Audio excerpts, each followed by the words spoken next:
আমাদের ভিডিওটা শুধুমাত্র বিনোদনের জন্য, তাছাড়া কিছুই না। কেউ বাজে কমেন্ট করবেন না। খাওয়ার দরকার, অনেক সময় এখানে বসে আছে, বাজার ঘাটেও যাওয়া হয়নি।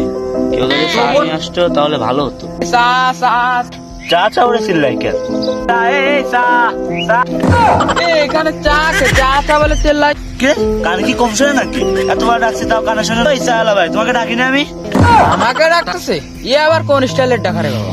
হ্যাঁ ভাই, আমি আসতেছি। চা কি পাওয়া যাবে আপনার কাছে? ভাই আমি তো চা বিক্রেতা, আমার কাছে চা ছাড়া কি পাওয়া যাবে? আপনার কাছে কি চা পাওয়া যায়? আমার কাছে রং চা ও দুধ চা পাওয়া যায়। তাহলে আমাকে একটা রং চাই দাও। ঠিক আছে ভাই।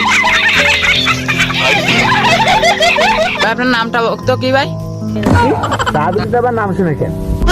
শুনেছি, তাহলে নামটা বলেই দিই। ভাই আমার নাম সানি। এই ভাই আপনার ঠিকানা জানি কই ভাই? ভাই চা বিক্রি করতে আমার ঠিকানা লাগে না? আবার কয়দিন আগে টিকটক ভিডিও করছিলাম, হয়তো আমার টিকটক ভিডিও ফ্যান হতে পারে, এই জন্য আমার ঠিকানা শুনতে আর সমস্যা নেই, বলে দিই। এই দেখো, আমার ঠিকানা হচ্ছে কোনাকুসা। কুনাকুসা আর কার কই? ভাই আপনার কি লেখামাখা শেষ হয়েছে? আমাকে একটা চা দিন। ভাই আমি কেবলই অর্ডার নিলাম ভাই, সামনের মাসে 5 তারিখে আপনি চা পেয়ে যাবেন। অর্ডার নাকি? চা খেতে অর্ডার দিতে চাই নাকি?